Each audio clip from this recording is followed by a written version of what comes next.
So, again, a very warm welcome to our annual event of our Women in Finance Chair. We are very happy to welcome you here. We had hoped for some more people, and maybe some more people may still come and join us, but we are very happy to discuss with you. Right, so let me start, and maybe you do not know Almudena and myself, so we are the co-directors of the Chair in Finance, and Almudena, would you like to start to present yourself? Sure. Hello, everybody. My name is Almudena Cañivano. I'm a professor in human resource management at the Paris campus of ESCP and the co-director of the Women in Finance Chair. It's very nice to see you here. Welcome. Yeah, thank you very much, Almudena. And my name is Marion Festing, same position as Almudena has. I'm working as a professor of human resource management and intercultural leadership at the Berlin campus of ESCP. And together we try to give a European dimension to this Women in Finance Chair. Now, let me start and tell you what you can expect today, right? So first of all, we will give you a little update on what has happened. So nearly exactly 1 year ago, we inaugurated the chair, Women in Finance, and we had a big event here in this room as well. Since then, a lot of things have happened, and we would just like to give you a little overview and to introduce you a little bit more to the topic, right? After that, and maybe a few minutes later than 3:30, we have planned a panel discussion. And the topic is a topic which fits very well to ESCP, so it's opportunities and barriers for an international career in finance, right? And we know from the subscriptions to the workshops that this is a topic which is interesting to many of you, right? And of course, we always ask the question, does gender matter and how does it matter? I will tell you a little bit more about the participants of this panel when we start it. After that, we go and have some workshops because we also want to know what are your perspectives on the different topics. So we talk about mentoring and careers, we talk about parenthood and careers, and of course, how to best prepare for an international career in finance, right? So please discuss with us. The format is very open. We go to small rooms. We have coffee there. So it will be a nice way of interacting, of networking, and getting to know new perspectives, right? After that, we meet again here and have 15 minutes for a closure. So we would like to share the summaries from the different workshops and, of course, also ask you to support us with our work, with our research work, and especially with our mentoring program, right? So, for those of you who might not have been here 1 year ago, we summarized again what are the ideas of this Women in Finance Chair. So, of course, it's identifying the best practices for attracting, developing, retaining women in finance. And we have a very broad view on that. You will see that when we present you our research projects, which have meanwhile started, right? So we want to really work on the image of women in finance, hopefully create a more positive image. We want to create an interest of women for working in finance and for studying finance here. I mean, we have students among us, so we hope that you're really interested in doing a career in this area. And then we take the company perspective, right? How can companies attract more women? What do they need to do? How can they support women? What do women need in order to have a successful and fulfilling career in finance as well? What does it need to promote women, and how can we retain women? So all questions we would like to answer for the finance companies.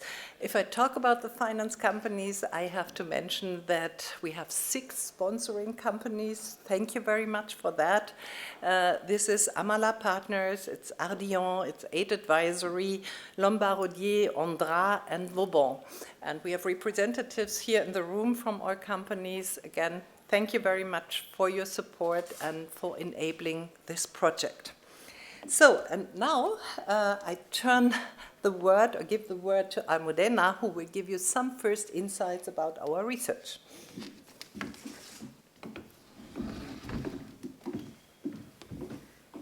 So I'm smaller than Marion, so I need to stand on this thing, right, so that you can actually see me. So today we would like to share with you the results of an in-depth literature review that we've conducted over the last year. It's grounded in about 100 academic articles looking at women experiences in male-dominated professions, particularly in finance, but also in other fields like STEM, for example, or construction, or even archaeology.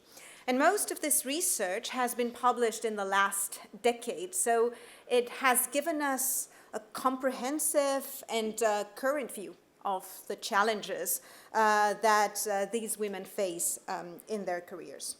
And to organize our analysis, we use paradox theory. So before diving into the topic, I just wanted to briefly explain what this theory is about.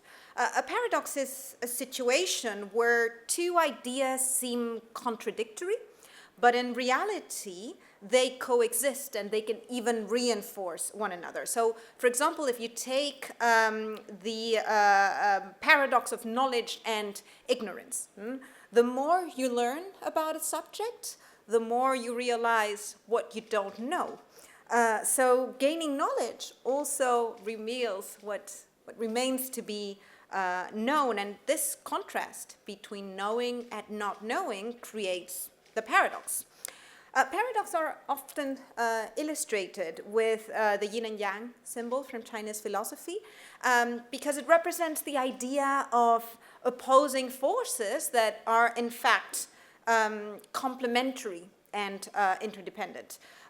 So for us to discuss paradoxes, we first need elements that appear contradictory, and we observed three key types of contradictions that women in highly dominated professions experience. So first, women face a paradox of invisibility and visibility. On the one hand, they often feel that they have to be invisible, as their bodies or their feminine traits can be perceived as a sign of vulnerability or weakness. And these can lead them to stay modest or to remain very discreet in certain environments. The literature shows, for instance, that women adapt their attire or their behavior to align with highly masculine norms. They dissociate from women who draw attention to their femininity, and they conceal feminine bodily experiences like pregnancy or breastfeeding or menopause as much as possible. And if you take, for example, Elizabeth Holmes, who obviously is not a choice for a role model, but during her time as a Silicon Valley star, she lowered her voice consciously to sound more masculine, and she always dressed in a similar way to imitate other very famous male entrepreneurs, like Steve Jobs, for example. On the other hand, in male-dominated environments, women feel that they must become highly visible to be accepted and to be recognized. They very often have to put in more effort than their male counterparts to prove their competence, to be noticed, and to advance in their careers. Research shows, for instance, that to have their ideas heard and retained in meetings, they often have to be more vocal. So say the same thing several times and say it louder than their male counterparts. So this duality between becoming invisible and being visible creates a constant tension in their professional paths.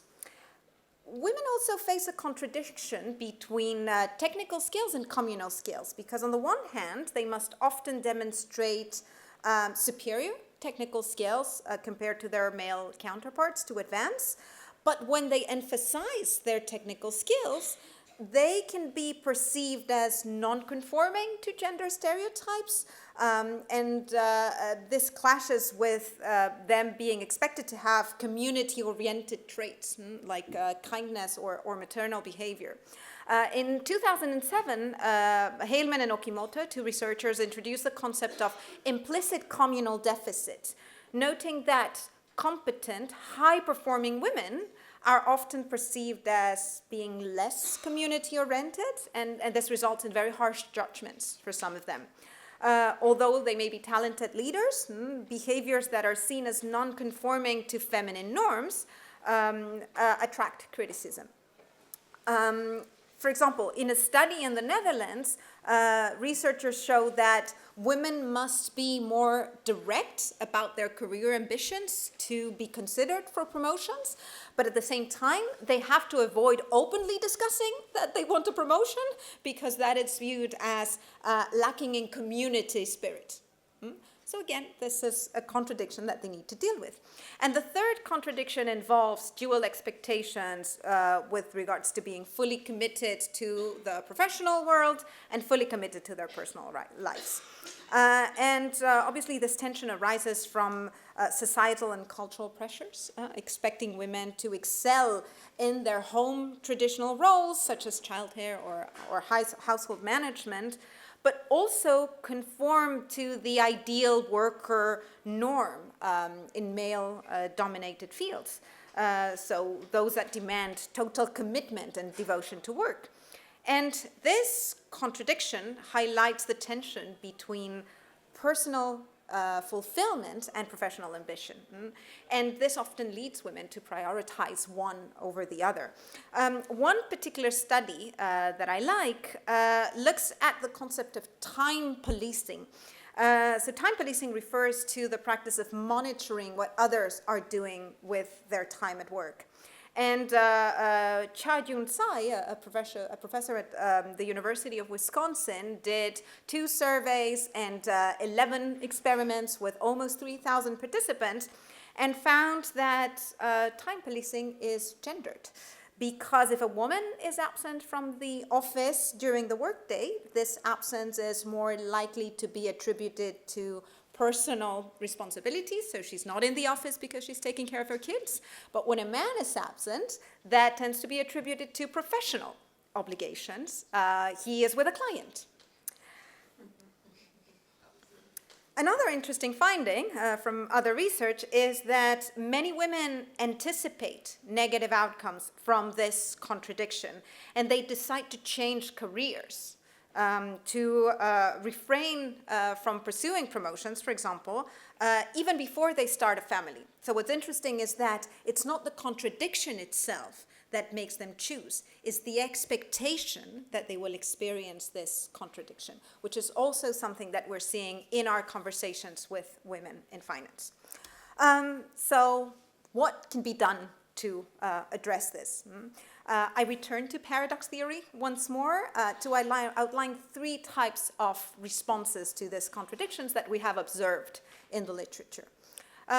First of all, either-or responses treat opposing poles as separate or independent phenomena. So for example, selection focuses on one of the poles. If we take the example of the third contradiction that I mentioned, women who exclude themselves from promotions because they have children are engaging in either-or thinking. But organizations that offer their female employees the options to freeze their eggs, which is something that is happening in particular in the US, and this is meant to delay motherhood, they are also adopting this type of response, is you're either one thing or the other. Both end responses treat the opposing poles as compatible. And this category includes strategies like vacillation, so alternating between poles over time, or integration and balance. People who pause in the late afternoon to deal with their families and then work late in the evening adopt this type of approach. And companies that offer remote work for their employees to organize their time freely are also adopting this type of approach. And then we have more than responses. Sorry, because the slide should say more than on top, not both end. Because these types of responses try to create a completely different type of relationship between the poles. So seeing them as fully interdependent and trying to think about the problem in completely different terms. At the organizational level, this is the goal of policies, for example, like parental leave, so paternity leave, actually.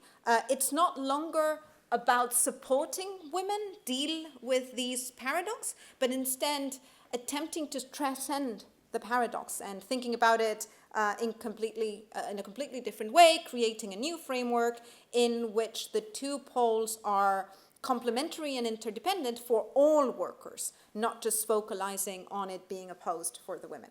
Another example of this type of response, some research suggests that gender-neutral uniforms may address the tension between visibility and invisibility as well.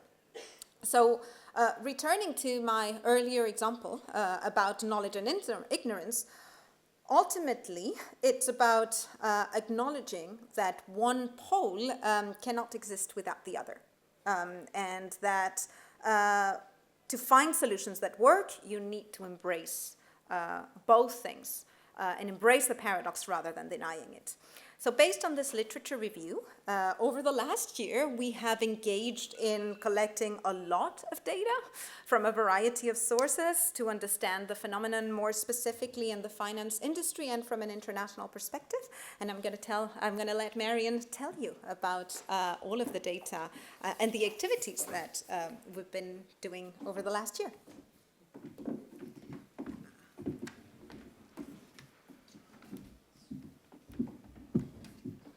So, thank you very much, Almudena, for bringing us, I think, a new perspective on the topic, right? So this paradox perspective is something we experience every day as women who are working, who would like to have a family at the same time.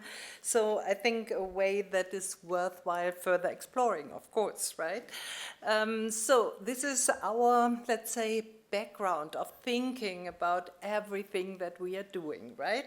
So just to give you an idea, and today I don't have more results, they are to come. So Almudena presented the results of the literature review. We have a lot of research projects ongoing, right? So we want to capture what are the experiences of males and of females when they are working in finance. So how do they perceive the paradoxes, but also how do they perceive the support by the organizations, right? Then we look at what do companies do in finance, right? What are the diversity and inclusion policies? So are they helpful? Are they perceived as helpful? Is there anything missing? We wanted to deepen the example of paternity leave and social inclusion as well. And this is a project related which an executive PhD student of ours is doing. So Stefanie is sitting here and will enrich us with her perspectives later on in the panel as well.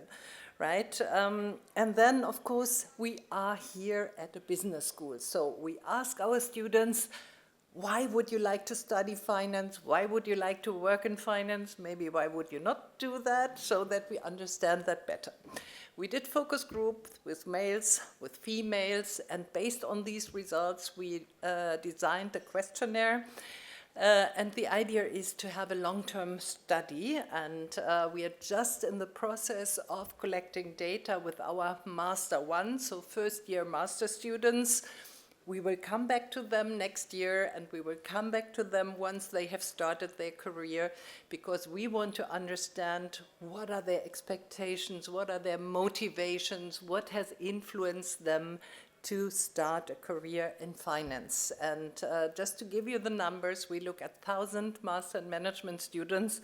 We are happy we have already collected 550 questionnaires, and London has not even started, and Madrid is to come, so we really look for a large databases for this study, knowing that probably next year and the year after we may have a little bit lower numbers. So this is what keeps us busy when we are not here, right? In addition to that, our main focus, of course, is students, right? So in terms of working with the students, we have established a mentoring program, and we have already in our program finished or in progress 140 diets of mentors and mentees, which have had discussions on a monthly basis. We still always look for mentors, right? We always have more students who would like to participate in a mentoring program. So if anybody of you has not signed up so far, please do so. This is the first thing. Second thing, we organized a big competition, and I have to thank my colleagues across Europe, not only for helping us for the survey we conducted with the students, but also for the competition on employer branding. So we asked our students to analyze the employer branding strategies of our sponsoring companies, and we had around 120 teams with 500 students working on that. At the moment, we are working on that to grade that and to find out, well, which is the best presentation of all of them. Very difficult task, right? In addition, a lot of research on student level. So we have bachelor thesis, we have master thesis on women in finance topics. We will have an award at the end of the next year, right, when they have all finished, again, to give visibility to our work on women in finance. And then, of course, we have a lot of activities where our students can meet the finance companies, so career events or participation in lectures. So this was our research program, our teaching program. Visibility, I just have pictures, right? So you see, we were quite active in Berlin, in the French embassy, in Strasbourg, in the European Parliament, in the French Parliament, on other occasions, right? So we tried to spread the word. This was only the first year, but a very intense first year, right? So now you have an overview about what we have done during the last 12 months. And now, as I said, we would like to hear about experiences, right? Experiences from women who do an international career. And we want to know what are opportunities, what are barriers, is there anything gender specific? In the discussions we had before, I learned there is a lot, right? So it's a pleasure for me to welcome our panel members. So we have Stefanie, Titze, I already mentioned you, so please come to our stage. Stefanie Titze is a director at McKesson Corporation in Germany, working for a US-American company, right? So this will be an interesting context to see, okay, what are the differences here between Germany, the US, and then relating that to gender can lead to some, I think, very interesting insights and lessons learned. So, in addition, we have Marina Puljiz, and she's executive director at Srpska Poštanska banka in Croatia. I hope I did the right pronunciation. No, you're not. Okay, you explain that later, right? So, Marina has a lot of experience, not only in Croatia, but working for French and Italian bank. Now I'm right, so you just changed, right? So we have the wrong company here. Sorry for that. You will explain us, but you have a lot of European experience as well. And thank you very much for being with us today, and please have a seat as well. And then our third panel member, so I hope that I pronounce your name in the right way, so Huang. She is in international business development at Boneta Asset Management here in France, so we have a French perspective as well. But you also spend a lot of time in the UK, right? So we look very much forward how you see your career looking at these different stages. So Bo, please join us here on stage. And I think our three panel members have already deserved an applause, right?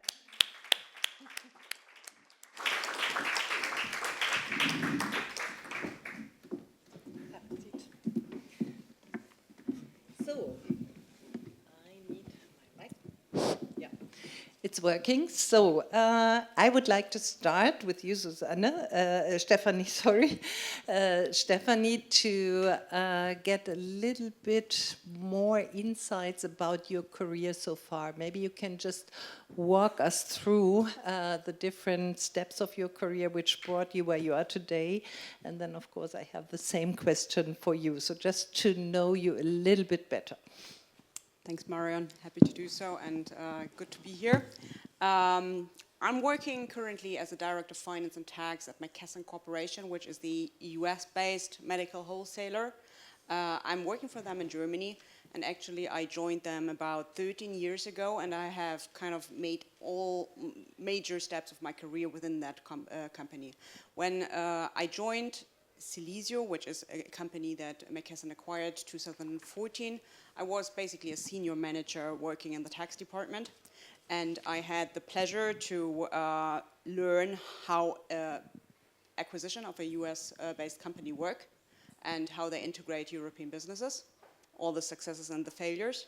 And I have the pleasure to be part of the journey of an American company experiencing that the European market is difficult, towards now looking at the US company divesting Europe. So all the presence they built up over the last 10 years, they are now decided to leave Europe again. So I'm part of a small team dedicated to wind Europe down, which is interesting and brings alongside that journey a lot of interesting cultural experience.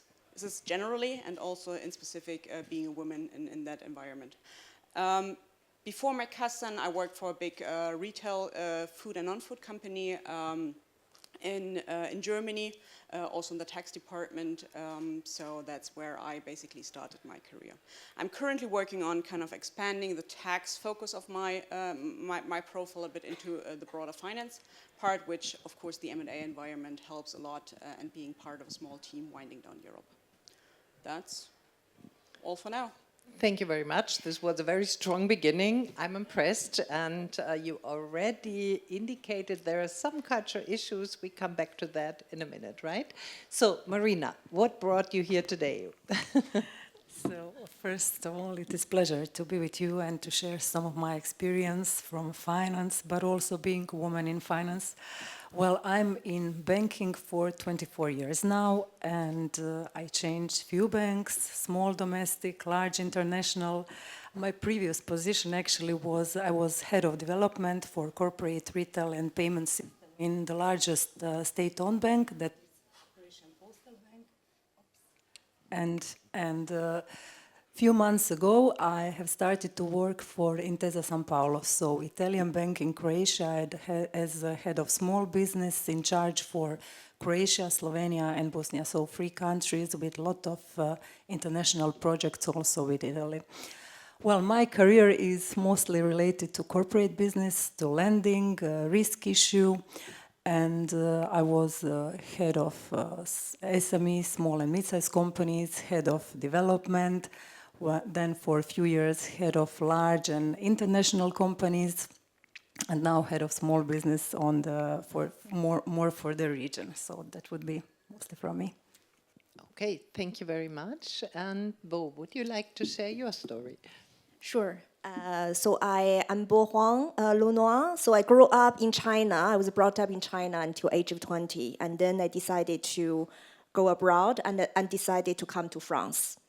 I was studying Masters in European Business at ESCP in 2004 and graduated. I did a campus in London and Paris. In 2006, I joined EY for 3 years as an auditor in banking industry. Like most of our graduates chose audit as the royal route at some point. So that really gave me a very good beginning, a very diversified experience. I learned the rigor, the numbers, and how to audit companies. And then very quickly, after 3 years, I decided to move into the asset management industry. First in France as a portfolio manager on Asian equities, because I'm Asian, Chinese. I wanted to use my cultural differences and also expertise to, help my CIO and the founder and the company to find best Asian and Chinese companies to invest. And then in 2011, I decided to move to London to work in the investment consultancy company. So my experience of investing in Asia, in emerging markets, really helped me to gain the job. At the same time, I had my CFA degree after 3 years of intensive study. So I was CFA charter holder in 2011. I moved to London, and I was basically helping the institutional investors, pension funds in the UK to select the best emerging market Asian funds in their portfolios. And then very natural move for me later on, always on the portfolio management side. I moved to a private bank, financial planning firm in London as portfolio manager of a 5 billion sterling portfolio, again, investing across the asset classes. And in 2021, I would say, is a transition for me because, like many people who consider their life balance, I'm married with 2 children. My husband is French. So he had a career move, got promoted in France in the headquarters, so I decided to move back to France. And that is how I decided to move my career from the portfolio management to investor relations, business development. I always enjoyed investing and I liked, the portfolio management, technical side of things, like Almudena mentioned earlier, the technical aspects of things.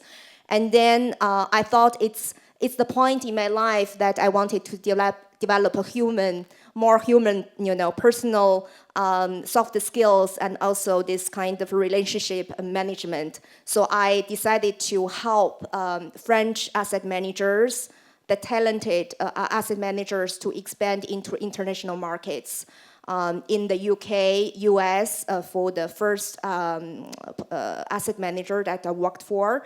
And then a year and a half ago, I joined Moneta Asset Management to help them to grow in the Luxembourg, Monaco, and French-speaking Switzerland market.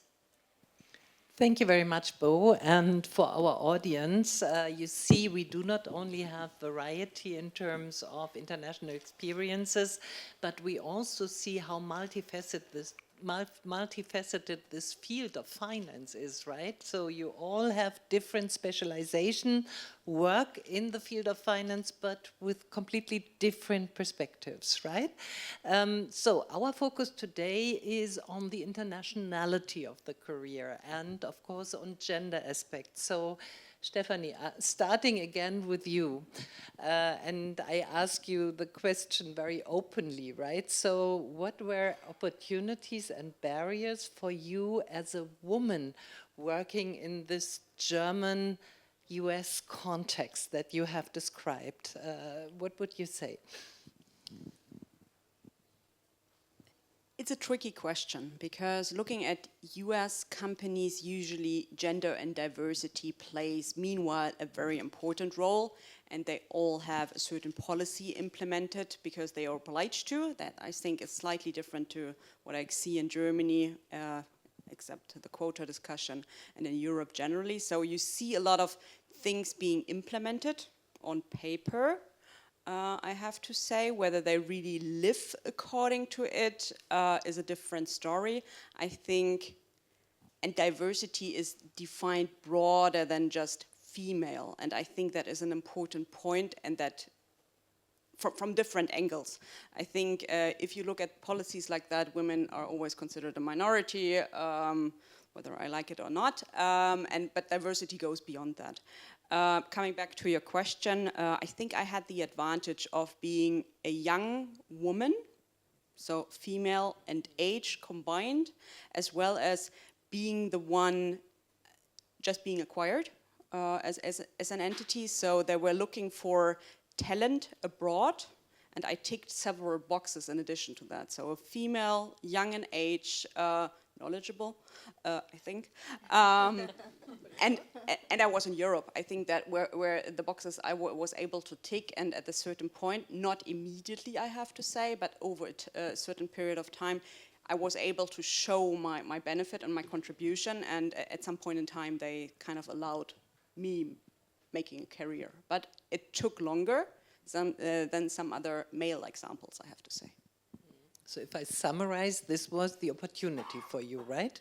That you brought in the diversity, which was very much valued by a US American company at the time, right? Or still is. Correct. Okay. Marina, how would you answer this question? You have more this diverse European context in your career. It's more right? European context, but also a comparison 10 years before and now. For me, that is also interesting because in 2008, I was working for SG Societe Generale in Croatia, and for me that was the first time when I was appointed as head of SME.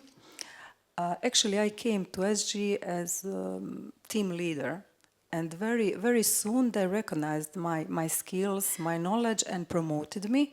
And I was shocked because I was not expected that someone at that time, at that ages, will promote a woman.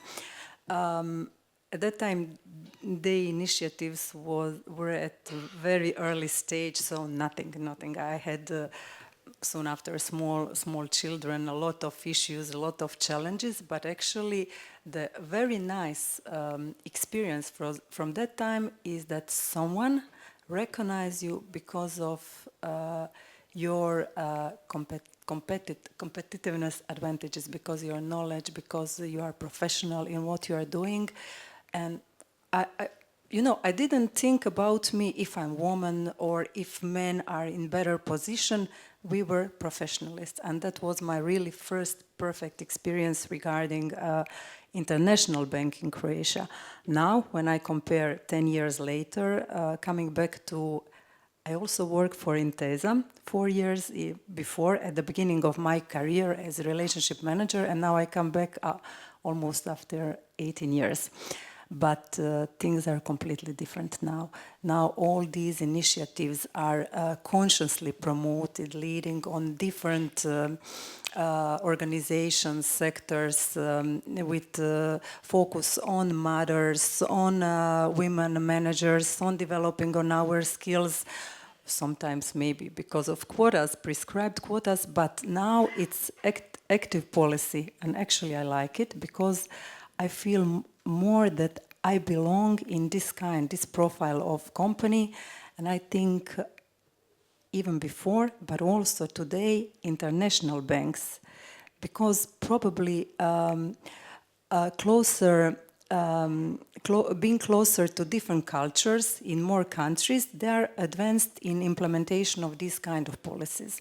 And I feel it when I compare it with maybe only domestically owned bank, smaller bank in Croatia. So those are better in running these policies.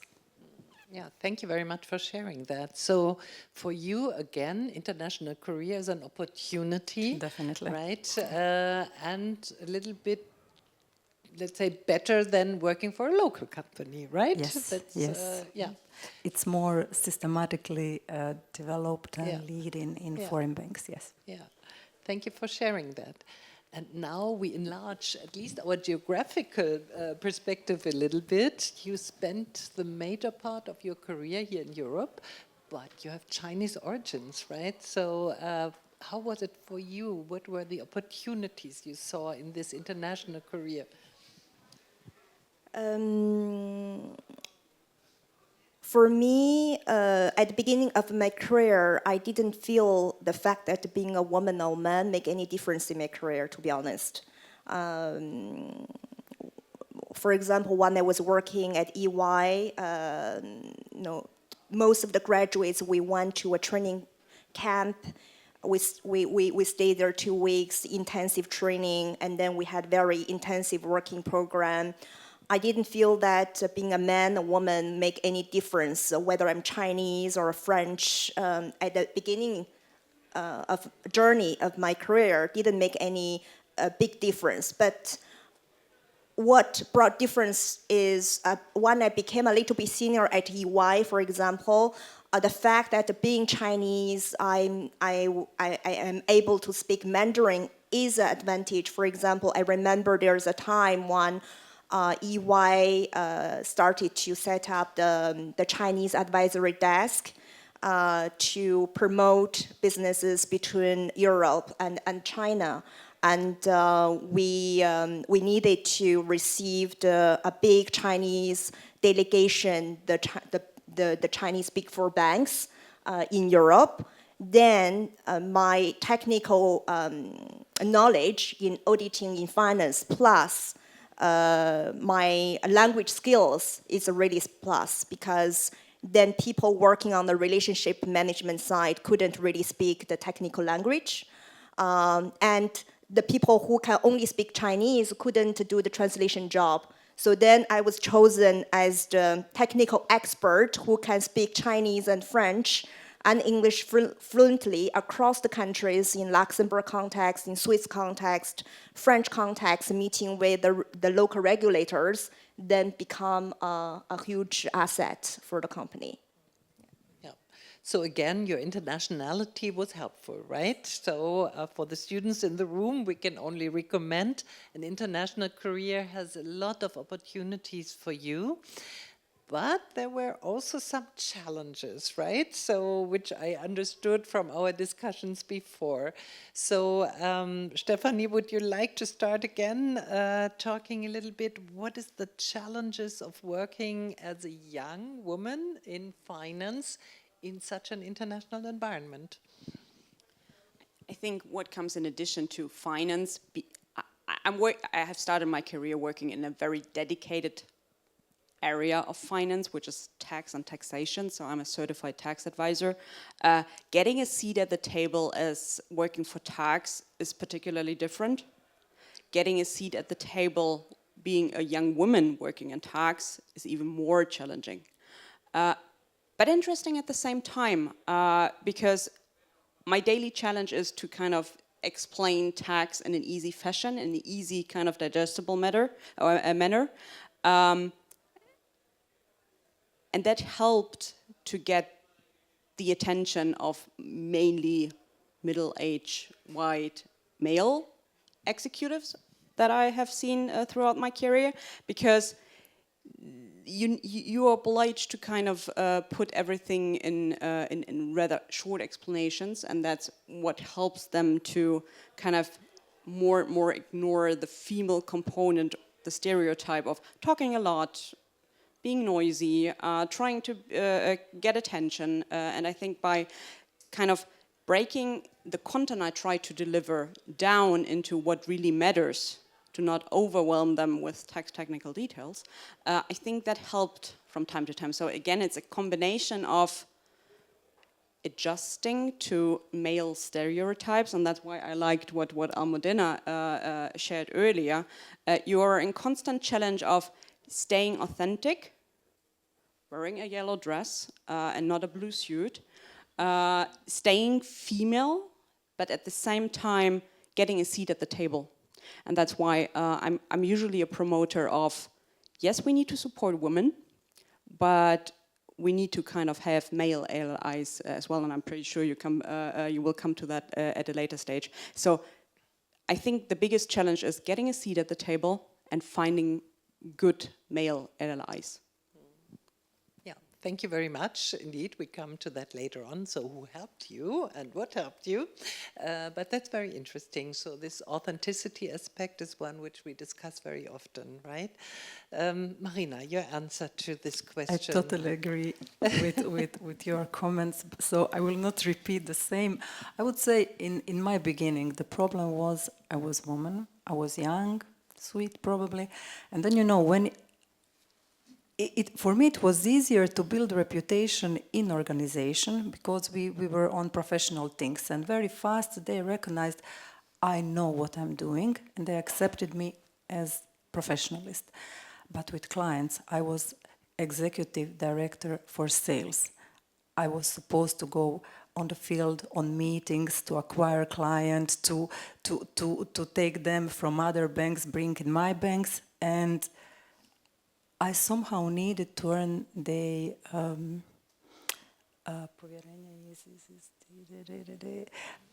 trust. Trust is the right word, yes. So almost never.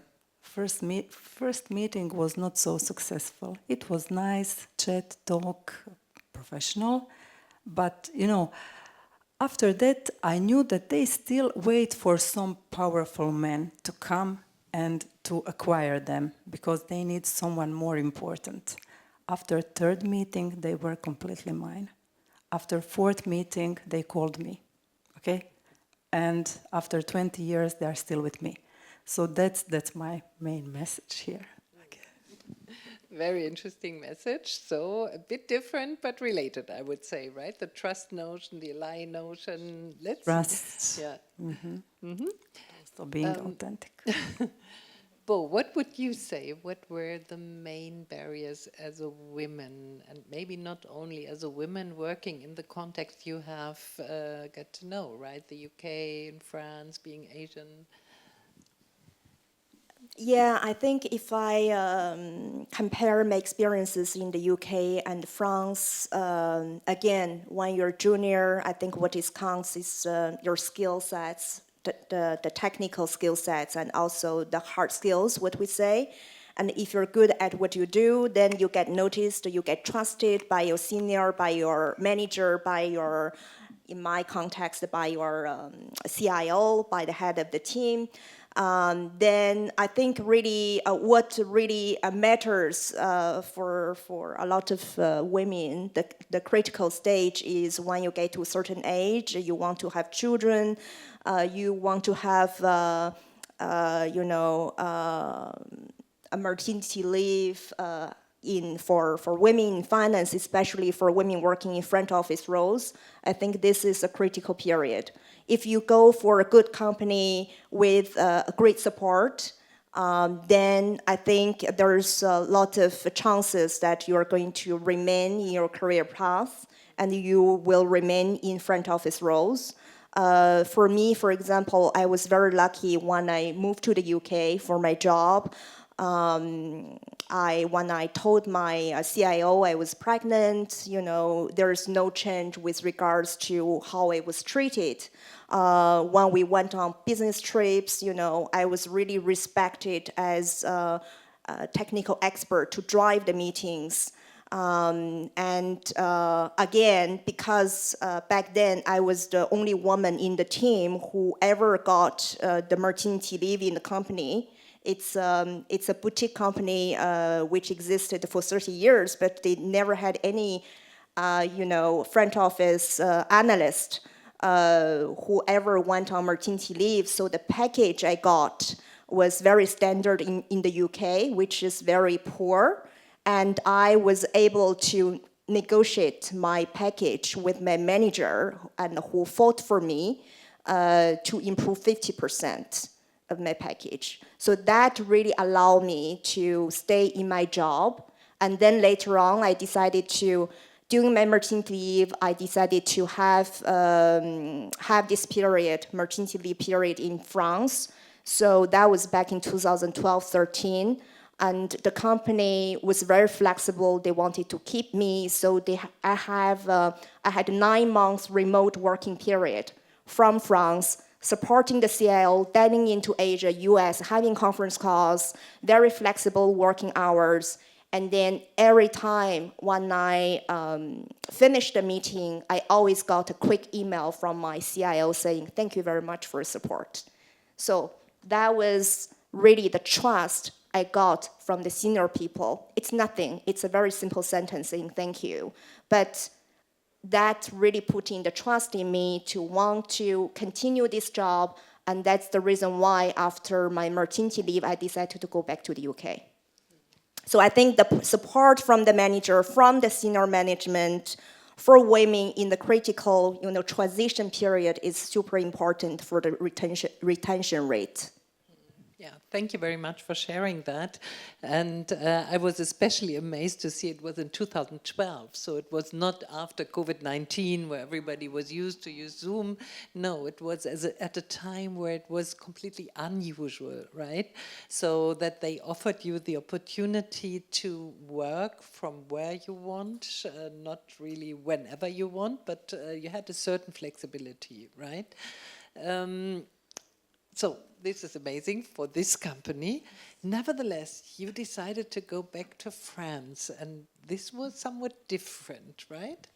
Yeah, I think generally speaking, I don't want to put any general comment or stereotypes, but I think comparatively speaking, there's a lot more barriers in France for senior female representation in finance.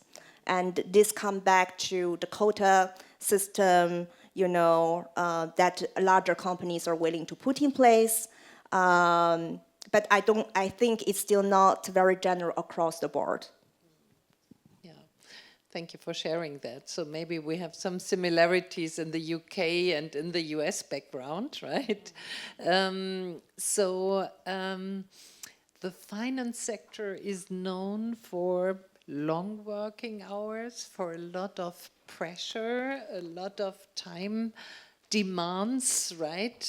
So how do you cope with that, especially in an international job, like, different time zones and everything? Stefanie, what is your secret here? There is no secret.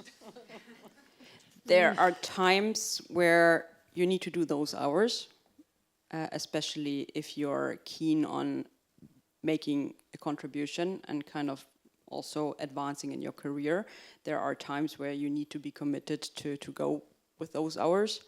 I think generally working in a kind of time zone burdened environment like I do, I have sometimes 9 hours of difference to the US. Luckily, I have no representative in Asia. Otherwise, I would have kind of spread the time zone difference from the morning to the evening. But you can, if your schedule allows, kind of adjust of kind of starting late in the morning, but kind of adjusting your hours after dinner, basically. But that is up to you personally. You need to kind of set the barriers. You need to kind of communicate openly when you're available and when not. Am I a particular good role model for that? No, I'm not. So I don't have the clue for that. I think in particular times, and sometimes it's years, I don't have the clue for not going the extra mile and doing the extra hours, I have to be honest. But you still live a very happy life, right? With this kind of work-life balance and even find time to do the Global Executive PhD, right? So Marina and Stefanie, they are both doing that in addition to these very demanding jobs, right?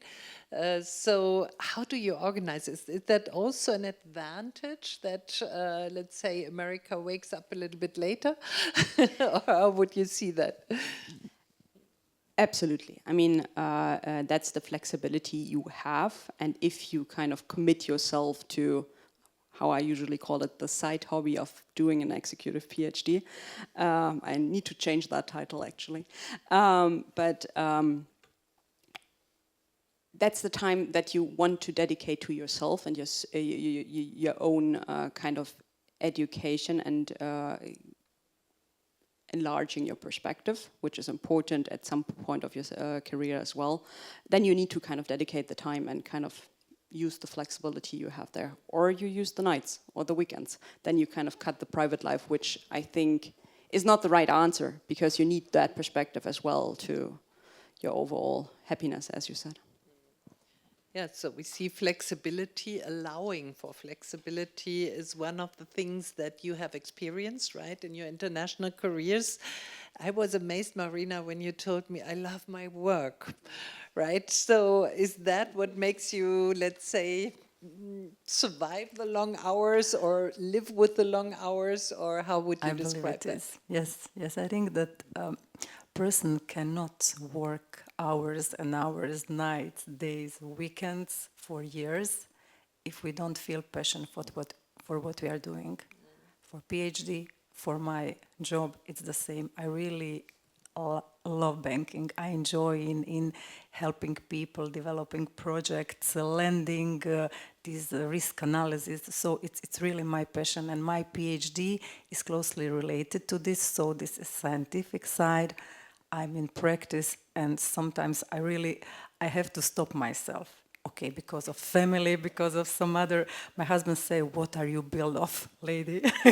So stop a little bit. Yes, I enjoy this, but the recipe is the passion I feel for the job I do. It's impressive. So we talked about flexibility, but you set yourself some borders, right? So you said there is family time and there's working time. Is that right? So Not is that your always. way of organizing that? But sometimes? I was thinking about this. Actually, I think that the answer is communication with family. Communication in different aspects. Yes, sometimes I forgot on myself because I love my job.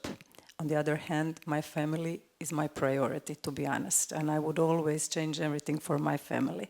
But when I know that I have hard work in front of me, some project, I just communicate early, at an early stage with my family. Now I have to do this. I will be a little bit crazy. I will not be available. I probably will not hear everything you say. So please anticipate that. And it's okay.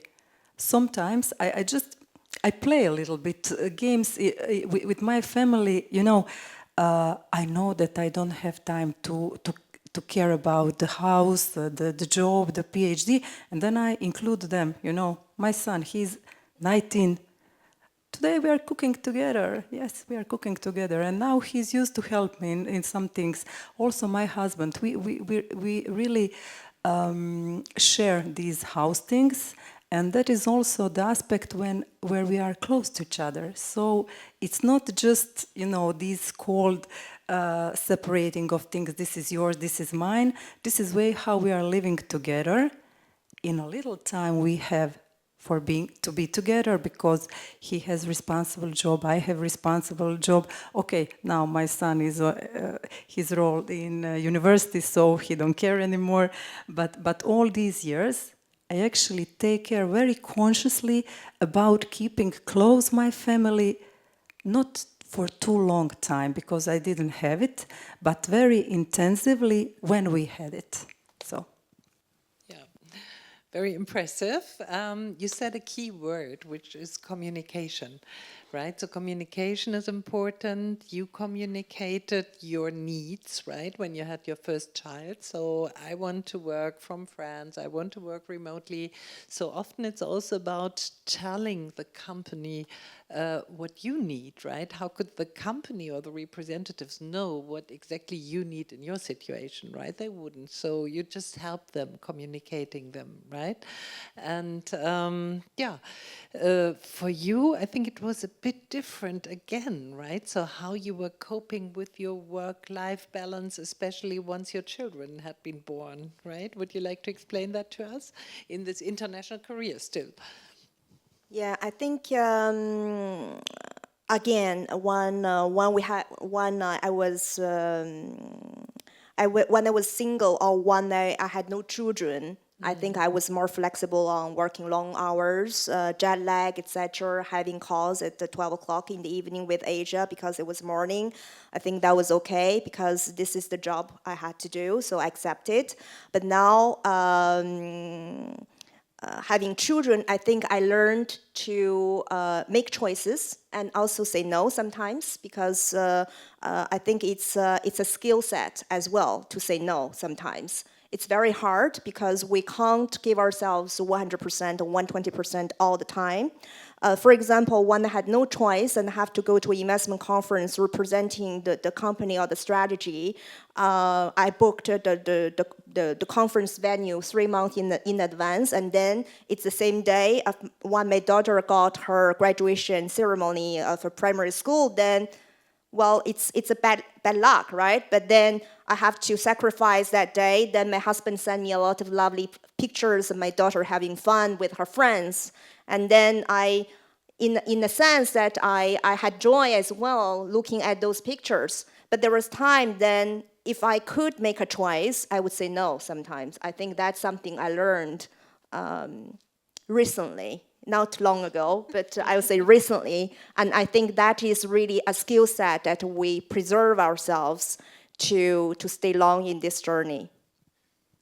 Yeah, thank you very much for sharing that. You want to add, Stefanie? Why is it sometimes easier for men to say no than for women? Good question. What do you think? They simply dare to ask, to say no, I think. We probably should dare more often to say no, because it will be accepted. Maybe we are educated in a different way. Absolutely. And need a lot of time to learn to say no, right? To get rid of our old patterns that we have learned. So I would like to come now to a point. So how can we help women to make an international career in finance? And one thing is that companies can do something like having D&I policies, or maybe your managers, your leaders can do something. And I come back to your allies, maybe in the first place. So the male allies who helped you, how did you find them? What do you think are success factors for that? When I started making a career, what we nowadays say female role models that are nowadays more available were quite rare back in time. So maybe there was no other choice than kind of talking to male and kind of building a network of male allies. But at the same time, as I like people, and I like different perspectives, and I'm curious to understand why people are different, think different. I basically use that as an opportunity also in the job environment to get to know people. And basically LAIs were made up by people that provided a benefit at the job, but at the same time that you somehow liked, because coming back to the point of authenticity, very, very interesting word for a non-native speaker. I never wanted to just hang around or kind of spend time with people I didn't somehow like, because that makes it difficult for me. And so sometimes you need to do that, no question. But if I had the choice, I tried to kind of get in touch with people that I somehow liked, but as well had a benefit for me, kind of introducing tax matters to IT people. IT people are special, tax people are special. So one of my most important supporters in LAIs was a CIO. And getting kind of, if the CIO likes a tax person, that means a lot. So he helped me opening doors in other functions as well. And it also helped if the most male executive in an organization kind of tries to harass you from a content perspective, if you have male allies sitting at the table saying, she's right. Very important point. So do you relate that to specific networking skills you may have? You said, I like people, I like to engage with people. Is it something you do consciously, or it's something which emerges? I think it's part of my personality. Watching people and observing people, whatever you want to call it, and appreciating different personalities, because that enriches your own perspective. And that helps you to understand people and what's driving people, how people act, and how also talking about the business environment, how certain things work together or might not work together. Actively observing that, I think, is somehow something I have in my skill set. And that's why I actively promoting as well, saying it's not just, and I said that earlier, it's not just about promoting women, but also kind of looking at men and not kind of discriminating middle-aged white men. Because if they are the right fit for a role, it shouldn't just be a woman getting the position, but it should be a right selection process.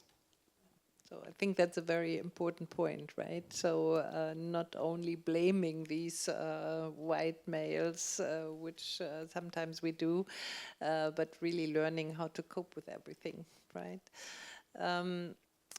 What was your major, let's say, supporting factor which helped you in your career? What did companies do or managers do which helped you? I think that it is very important to keep with these flexible work hours. That's from my experience. I have in my team a lot of women, and for them it's crucial, especially for women with young children. And it seems to me a little bit that after COVID, now a year or two after, things are coming back to the old ways. You know, they are calling us more often to be more in the office than it was a year ago. So that's something I want to stop, and I discussed with my management, because now when we experienced, especially women, that we can be equally efficient, even more efficient when we are from home and from office, and we can better organize the whole stock of tasks we have. We don't want to work as before. But it's important somehow to communicate that with executives, with CEO, with managers and directors, male, to understand, to accept these changes, because it's, I think, main retention measure for companies to keep the woman in finance. Second, network. I think my weaknesses was I work too much and invest not so much in network.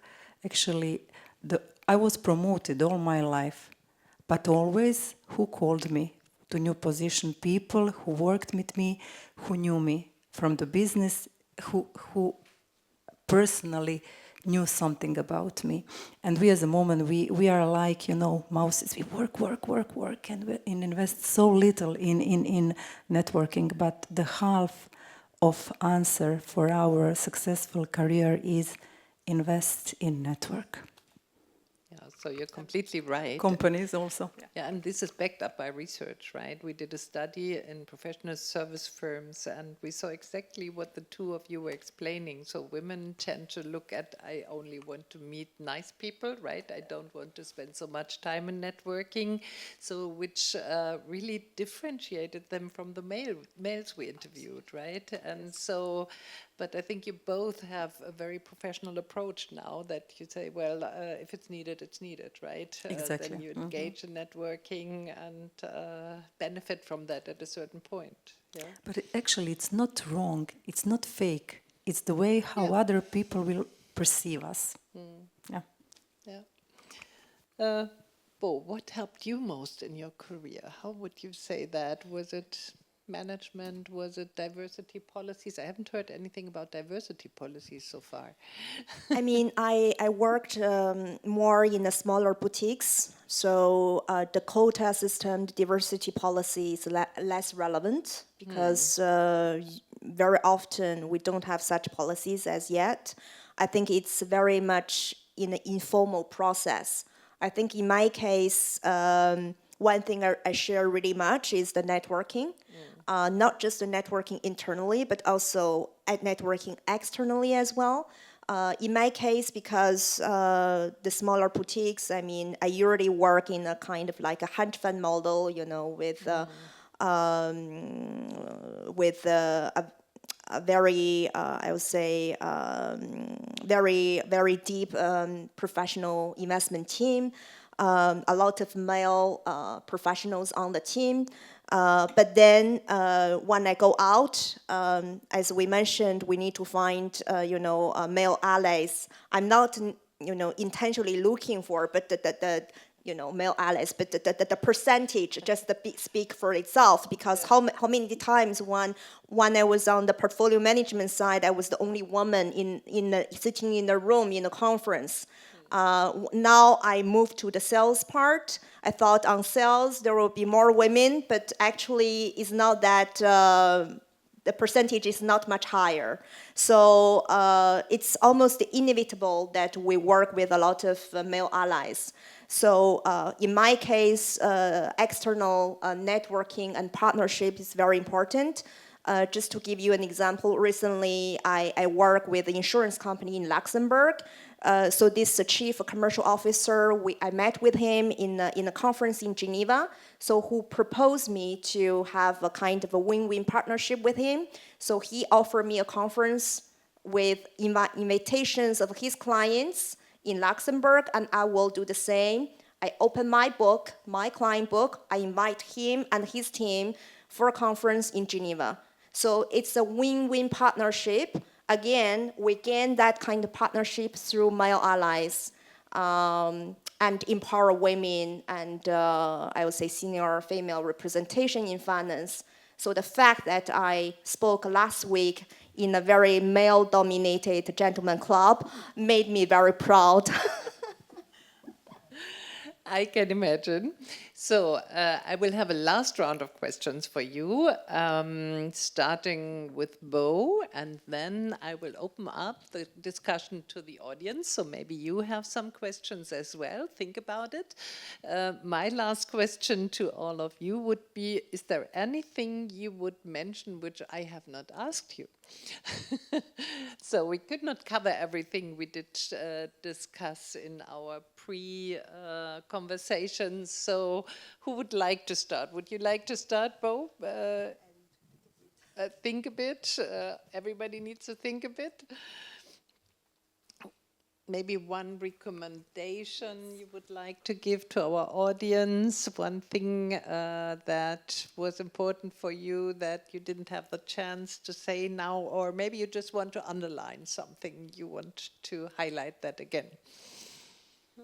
Yeah, I think yes, I have something to say. Maybe for success, from my experience, it's very important to be brave. Do not be afraid. Change roles. Every new role is new experience, and knowledge is power, plus network. Yes, I think for us, as also we need to be women. Okay, we as women have completely different way of managing teams, follow our people, developing their skills, giving them support. We are totally different, but actually companies need that half. They already have these man profile, enough experience that good managers being male. But what companies need, especially after COVID period, what I feel and what I see every day, they need female managers. That's why I think we need to be more in more percentage in companies, so in bigger number, but also we need to be brave to show what we can and to show it from the woman perspective, not to transform ourselves in men. Companies already have men. I think this is a very strong message, right? Be proud of what you are. Don't play a different role. Use the power. Added value for company. Yeah, very nice conclusion. Stefanie. Use your uniqueness and dare to be different than what you see at the table when you talk to mainly male representatives, and be brave to also speak up in case you observe mainly typical male behavior that you don't appreciate as a woman. That does not need to be immediately, but I think we as women, executive women in finance, have the responsibility to kind of tell men what they do good and maybe potentially what they don't do good.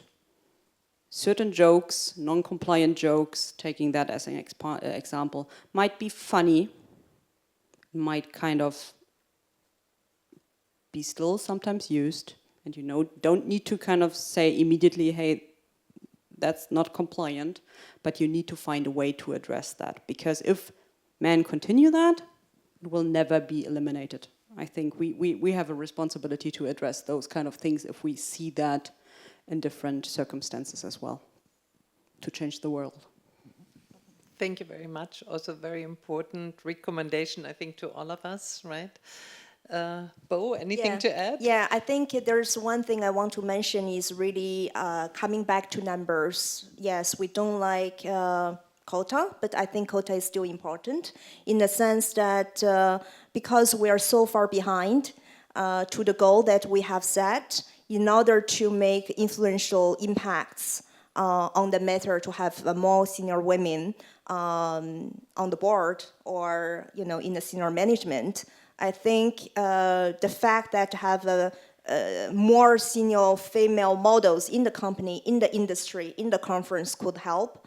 And also the fact that last time at the ESCP Au Féminin conference, we talk about 30%, the number, why 30%? We need 30%, women on the investment team, not just one or two women on the investment team to show the diversity on the photos. It's more about making influence, right? Making influence the investment decisions and the process. I think that's very important. I think it addresses as well an important question which we have in research as well, right? So is it the token woman? That's a very difficult situation, but really increase the number of women in teams in all parts of our organizations, right? Thank you very much for sharing that. So now it's your time. So I'm sure you have some questions for our audience, and I will give you the microphone for our panel members. So who would like to start? Anything that comes into your mind? Yes, please. Pascal, you raised your hand, right? No? Oh. Okay.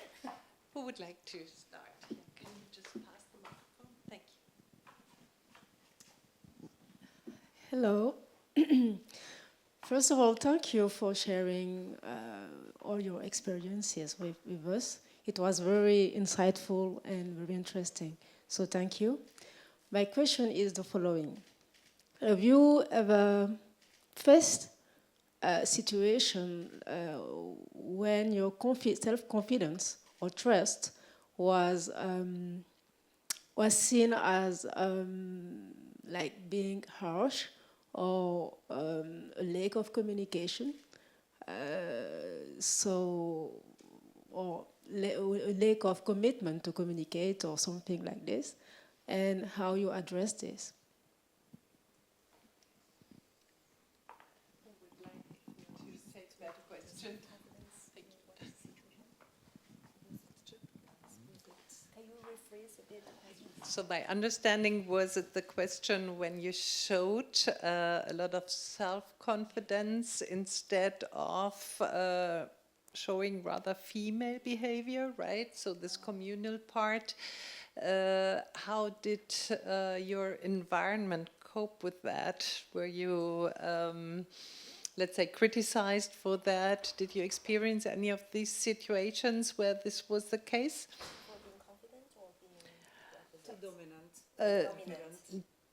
Dominant and not corresponding to the female stereotype, if I got that right, yeah? So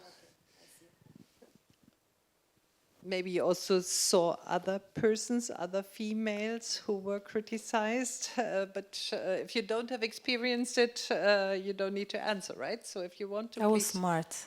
I was never dominant because,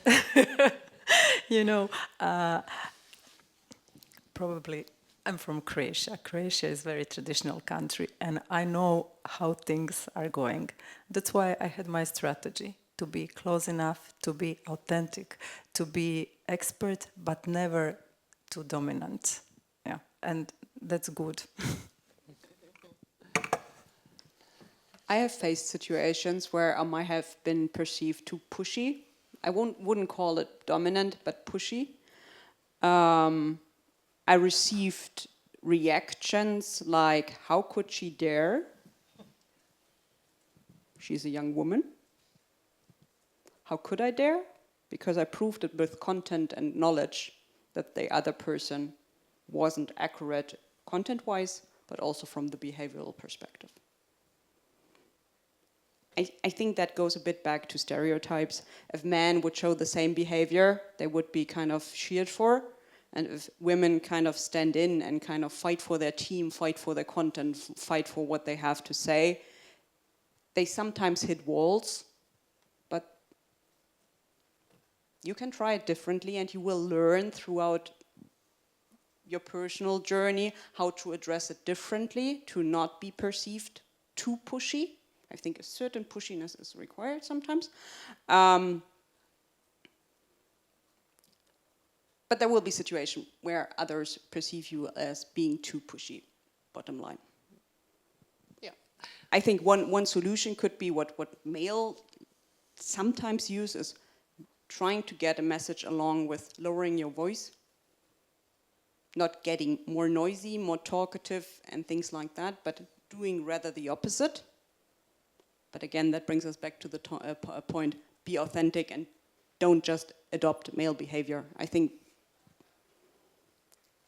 that's an individual journey. And it's also something which reminds us your examples, Marina, right? You shared with us before. So, yeah, thank you very much for the insights. Any other question in the audience? Anything you would like to know? It's your unique chance. Yes, please. Can you give that to the back, please? Hello. I wanted to ask you if you faced the situation when the headhunters are calling you and saying that they are looking for the position a women with, for instance, foreign regions or speaking third languages to comply with the diversity criteria, and how would you react in this situation?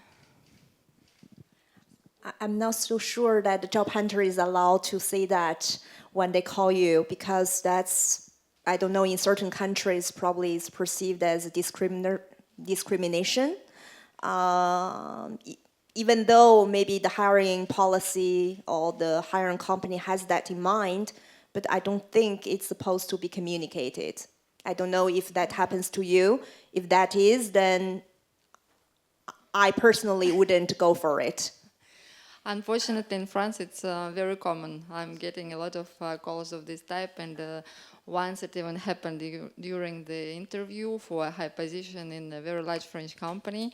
Women saying me, oh, you know, I got 400 CVs, and I called you because you are a woman with foreign regions, for instance, and it pleases to me to have someone on this position. Is that position interesting to you? It was interesting, but for me, for instance, I was so shocked by this approach, so that I didn't go for it afterwards.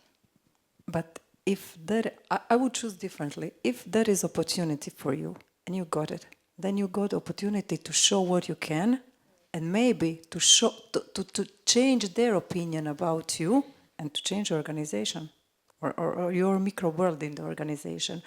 So the question of quotas. How many times in my life I saw wrong man but also wrong woman on the position? Yes, people, sorry guys, but very, very easily accept high positions, male, because they think they are capable to do whatever. And women, we always estimate, will I be good enough? No, I reject few positions when in my life because I thought, no, I'm not good enough for this. I need to be better expert. So crazy, so wrong, you know. And that's why, even if it's because of quota, if the job is interested to you, I would recommend you to accept it, to try, to see how you fit. To be brave. If it's not what you search for, change.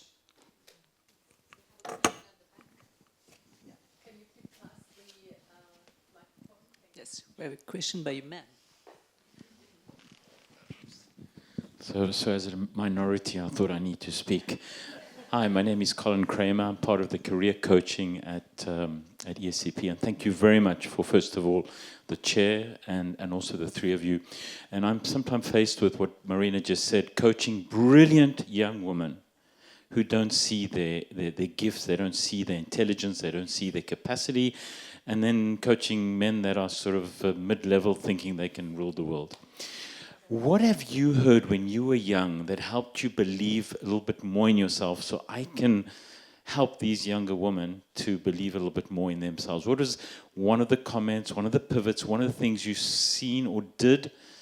Because we really have to get more women in great places so that this world maybe gets saved and maybe we'll have a future. So anything you can give, any tips you've had that can help us help these younger women where they are right now would be really magnificent. I think mentoring is very important.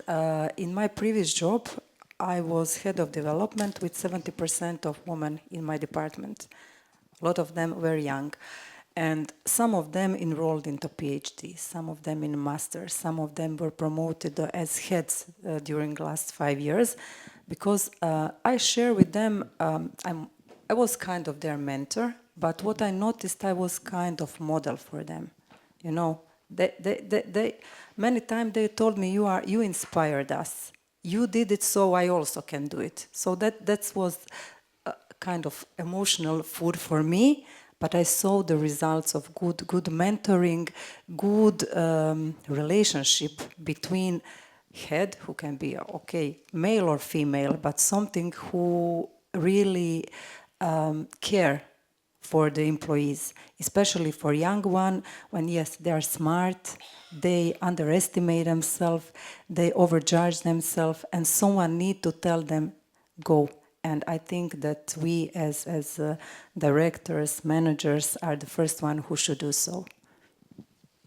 Yeah, so in addition to mentoring, there's also coaching. I think sometimes companies promote individual coaching program or collective coaching program.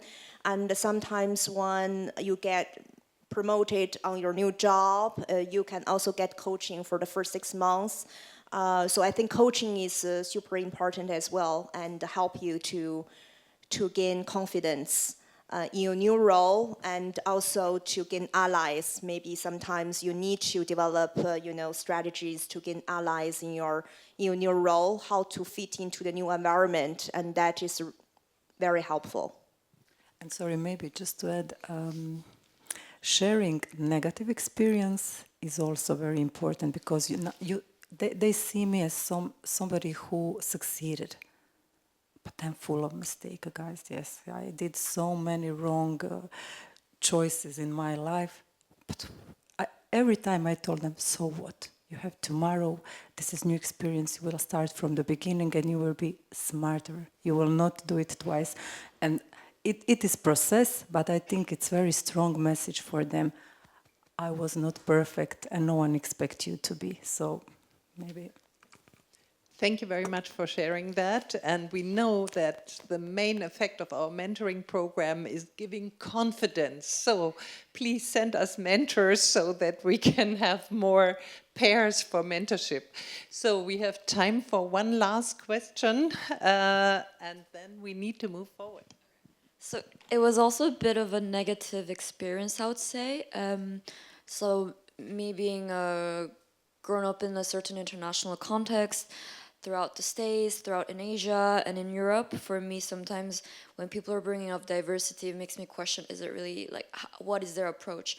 So last year I was contacted, because I used to live in Switzerland, I was contacted by McKesson in Zurich and Geneva, and literally the email was called like Diversity Matters. So they were like, oh, you really fit the perfect category. It literally says self-identify like LGBTQ plus community, Asian, Caribbean, Latin American, Middle Eastern. They were very, very specific. So I was a bit reluctant to go to the talk to be like, is it really worth me going? Even though I'm very much interested in one of their consulting sector.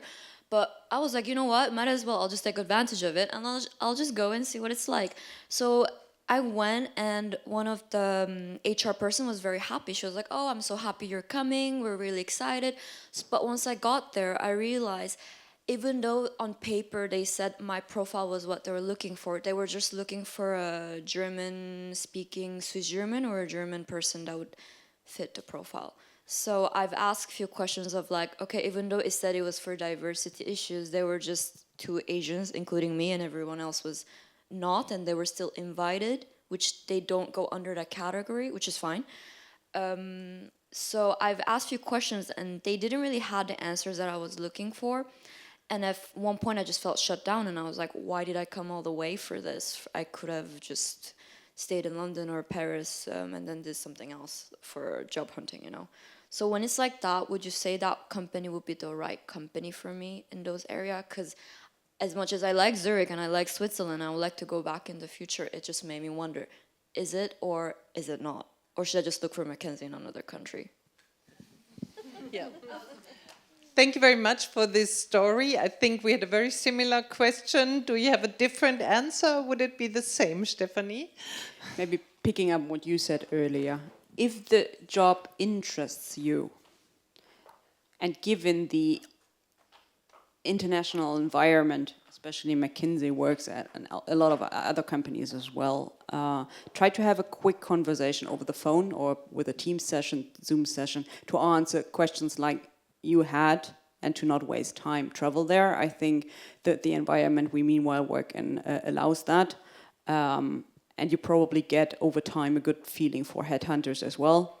What kind of story do they tell you at the beginning, which you need to shut down and not go after, and where it is valuable to maybe listen to them more carefully. And also there, it is important to have a good network of headhunters established over time. Thank you very much. We are at the end of this panel discussion, and I think it was very rich in all dimensions. It's too hard to make a summary, but I hope that you all have takeaways from this panel discussion. I would like to thank our panelists very much, and a little applause for them. Thank you.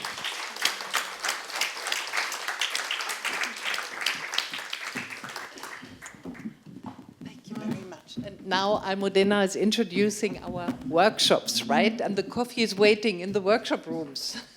So now we're moving to the workshops. The idea in this workshops is to have you meet other people in the audience and exchange ideas.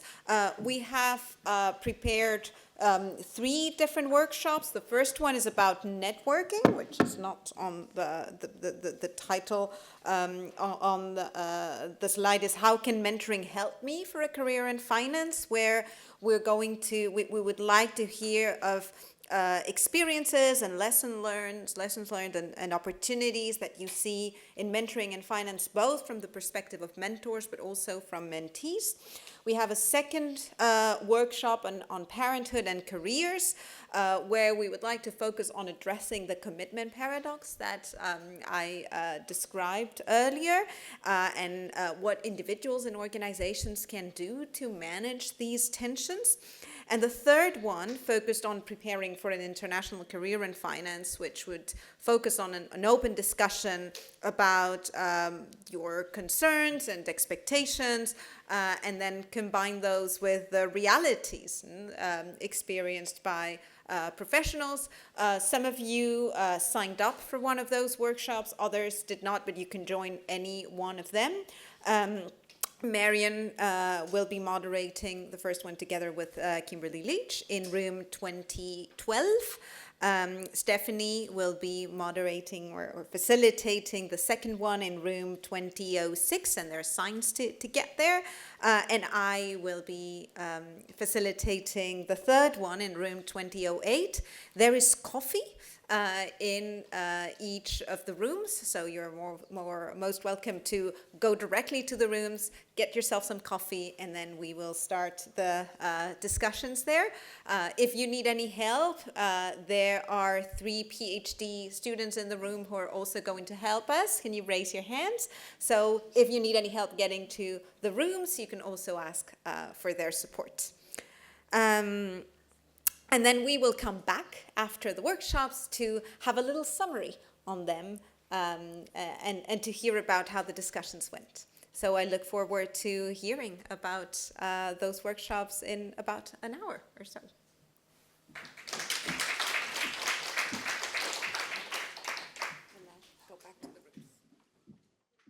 Insights with all of those students.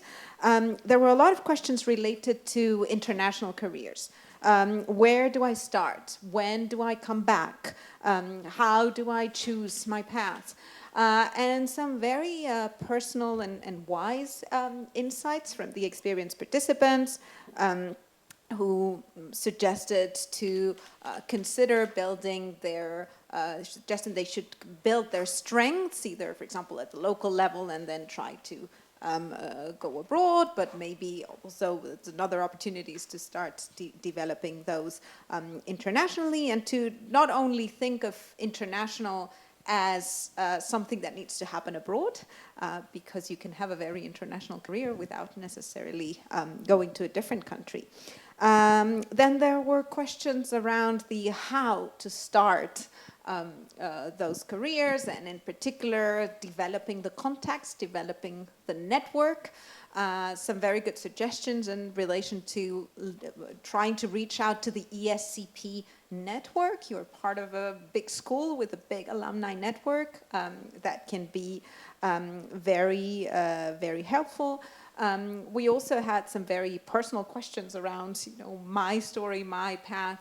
How do I build on this? And I think the insights from the different women in the room were very complementary. To a certain extent, I think that the summary is you need to dare, you need to think what you want, but also life will happen, so there will be a lot of adaptations happening, and likely more for the generation of those asking the questions than for the generation of those who were answering the questions, given how things keep changing. And unfortunately, I had to stop the discussion when there were still questions. So the cocktail will be a very nice opportunity for them to continue to ask questions to both the participants who were in the room, but also those who were in other rooms, who might have different insights.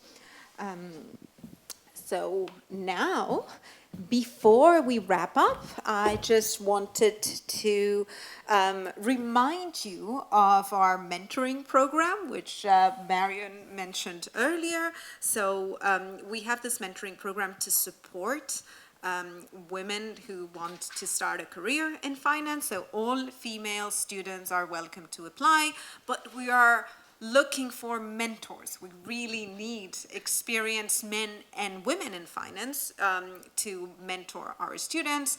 The QR code can help you sign up. And we have plenty of students who would be looking forward to having you as a mentor. So please do sign up, and this is ongoing. So you can sign up at any time, and you can spread the word to have other people sign up as well.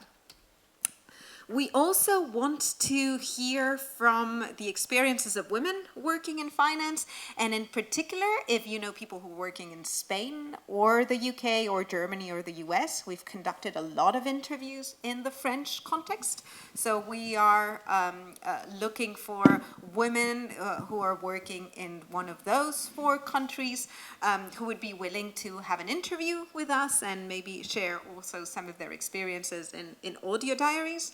And we would, of course, include them in the network of study participants of the chair, invite them to events, and share the results of the research with them.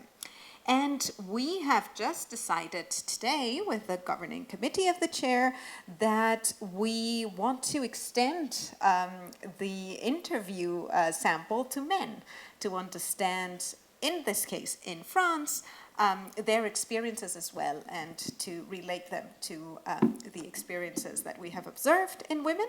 So if you are a man or you know men who are working in finance and would be willing to share their experiences with our team, what we would ask from you is 45 minutes for an interview, and again, be a part of the network.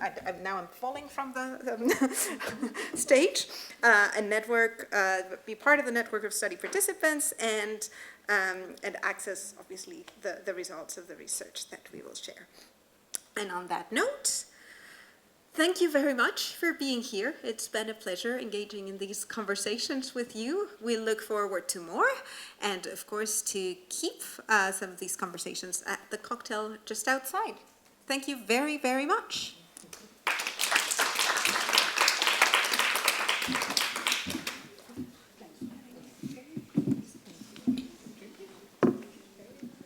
for the cocktail is just if you walk outside of the auditorium, you will find it before. It's the exit of the building is on the right, and it should be just in front of you walking out.